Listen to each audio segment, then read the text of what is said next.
एक बात मैं आपको और बता देता हूं कि जिस तरीके से मोक्ष की प्राप्ति के लिए हर इंसान भटक सा रहा है, और वैसे तो कबीर जी के जरिए यानी कबीर पंथ के जरिए मोक्ष का पाना बहुत आसान है, लेकिन यहां पे ना कुछ सवाल भी उठते हैं। सवाल कैसे उठते हैं कि कबीर जी थे, वो अपना ज्ञान दे के गए, मोक्ष का रास्ता बता के गए, सतलोक जाने की बातें वो बता के गए, और 3 लोक और भी ऊपर हैं वहाँ तक की बातें भी बता के गए। लेकिन एक सवाल कभी कभी ये भी मन में उठ जाता है, क्या ये बातें सत्य हैं? क्या कबीर जी जो बता के गए थे वो सब कुछ सत्य है? क्या कोई सत्पुरुष भी है? क्या ईश्वर भी है? कबीर जी ने एक जन्म लिया, कबीर जी ने पृथ्वी पे प्रकट हुए या जन्म लिया, चलो जो भी है, प्रकट हुए, तो वो सामने आए, इंसान के सामने आए, तो इसलिए इंसान को ये पता है कि कबीर जी थे।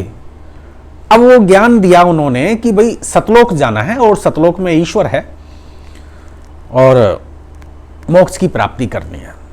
लेकिन ईश्वर है, साकार है या निराकार है, ईश्वर है या नहीं है, वो आपने आपको टीवी पे दिखा दिया है या चित्र बना के दिखा दिए हैं, ये सब दिखा दिया है, लेकिन इस त्रिनेत्र से तो नहीं दिखाया। और जिनको दिखाया था वो भी महापुरुष अब इस पृथ्वी पे नहीं है। तो पिछली वीडियो में जो मैंने एक त्रिनेत्र को खोलने वाली बातें कही हैं, जो तरीका मैंने समझाया है, तो आप त्रिनेत्र को खोल के ये देख सकते हो कि उस ईश्वर के दर्शन कर सकते हो। ईश्वर है, साकार है, सतपुरुष कबीर देव।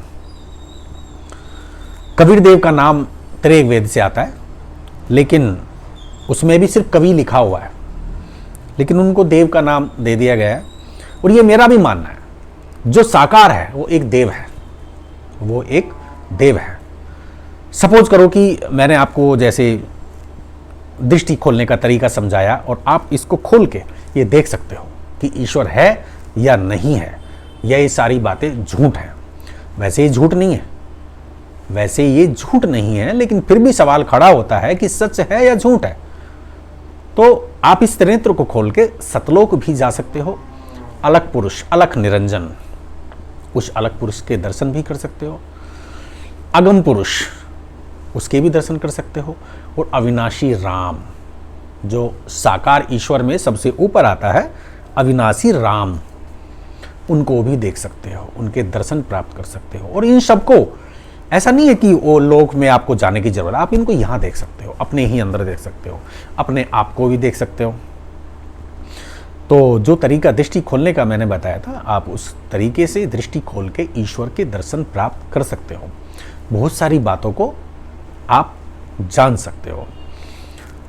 दूसरा, जो भी ज्ञान देता है, एक बात मैं आपको और बता देता हूं कि जो भी ज्ञान देता है वो कबीर जी की किताबें या गुरुओं से सुना हुआ ज्ञान या ग्रंथों में लिखा हुआ ज्ञान, इनको पढ़ पढ़ के एक कवितावाचक, कथावाचक के रूप में इंसान बताता रहता है। कुछ लोग ऐसे भी हैं जिसने ये घोषित कर दिया है कि मैं ईश्वर हूं, लेकिन ऐसा नहीं है। इस्लाम धर्म में एक बात बिल्कुल सच लिखी हुई है कि ईश्वर ना कभी मरता है, ना कभी जन्म लेता है, और ना कभी प्रकट होता है। ईश्वर तो निराकार है, निर्गुण है। मैं ये नहीं कह रहा कि जो साकार है वो ईश्वर नहीं है, उसके 2 रूप हैं, वो निराकार भी है, वो साकार भी है। लेकिन ईश्वर पृथ्वी पे जन्म नहीं लेता, ये मेरा मानना है। तो ये सब बातें सच हैं या झूठ हैं, ये सब आप जब तक आप अपनी आंखों से नहीं देख लोगे तब तक आपको यकीन नहीं आएगा, और आना भी नहीं चाहिए। मेरा मानना यह है कि आना भी नहीं चाहिए, क्योंकि हर इंसान भ्रमित हुआ जा रहा है और उसको तरह तरह से भ्रमित किया जा रहा है। कभी कहीं पे, कभी देवों के उसमें लेके, कभी ईश्वर के उसमें लेके, कभी मोक्ष के उसमें लेके, कभी, कहने का मतलब यह है कि उलझा दिया है। अब इंसान सोचता है कि करूं तो क्या करूं और क्या ना करूं। तो इसलिए ये जो मैंने तरीका बताया है त्रिनेत्र को खोलने का, आप अपने त्रिनेत्र को खोल के खुद ये प्रैक्टिकल कर सकते हो, देख सकते हो।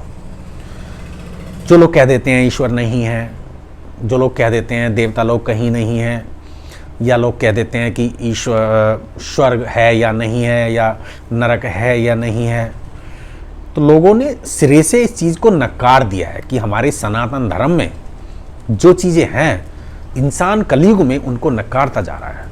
कुछ लोग कह देते हैं कि मरे बिना स्वर्ग किसने देखा है, मरे बिना नरक किसने देखा है। यदि आपने अपने त्रिनेत्र को खोल लिया, ये मैं आपको चैलेंज करता हूं कि यदि आपने मेहनत करके अपने त्रिनेत्र को खोल लिया, और यदि खोलने में कठिनाई हो रही है या तरीका नहीं समझ में आ रहा है, तो आप हमसे संपर्क करें, मिल भी सकते हैं। तो त्रिनेत्र को खोलने के बाद मैं ये चैलेंज करता हूं कि आपको स्वर्ग भी दिखाऊंगा, नरक भी दिखाऊंगा, ग्रह नक्षत्रों के लोक भी दिखाऊंगा, जिस लोक में जाना चाहोगे वो भी दिखाऊंगा, विष्णु के भैरव अवतार जो बहुत कम लोगों को पता है वो भी दिखाऊंगा, और सतलोक भी दिखाऊंगा, कबीर जी का लोक भी दिखाऊंगा, सोहलोक भी दिखाऊंगा, अलखलोक, अगमलोक, अनामी लोक, जो ये लोक हैं, इन ईश्वरों के, ईश्वर के 4 रूप हैं, सतलोक, अलखलोक, अगमलोक, अनामी लोक। ईश्वर एक ही है, चारों में ईश्वर एक ही है, सिर्फ अलग अलग रूप में बैठा है। तो इन सब के दर्शन मैं करवा सकता हूं। तो अपने त्रिनेत्र को खोलो और हमसे संपर्क में रहें, तो मैं एक एक करके आपको दर्शन करवाता रहूंगा।